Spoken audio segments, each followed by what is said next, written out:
So when we do this probability, we have to break it down into the home setting and the public setting. So of the 70% of people that would um, be able to act at home, so with the home size about 2.5 people, the probability of ACT being 46%, that effectiveness of CPR, and then that survival rate, adding that all into the probability gives us our calculation to the actual like lives saved per trained person.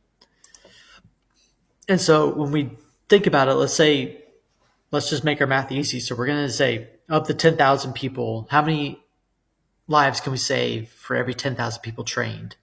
And we have about a population of like 330 million here in the US. Um, so when we break this all the way down into what's the probability of a home or the um,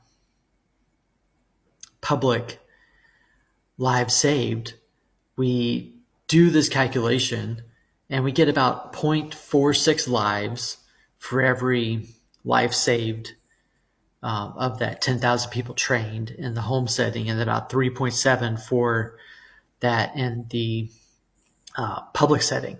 And you're saying that those numbers are kind of close, and it's only because there's only less. We went off of the 2.5 people per um, household, and then 7. So you have more people that would probably end up being trained in public. So when we combine those, you get about 0.83 lives per 10,000 people trained. So we have to make some real world adjustments to get an actual better number. So we factor in geographical clustering for people living and working. Not everybody that is trained or being able to be physically capable of doing it, and then the distribution across our rural and urban areas.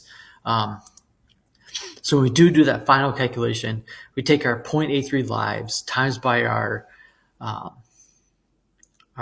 geographical and everything factors, and you get about 0.54 lives saved per 10,000 people trained. And then when you do to find out the actual number of people that you have to train to save that one person, that's where you get to roughly that 18,500 people. And I think if you actually do the math, it's like 18,581 or something people that need to be trained to save that one person.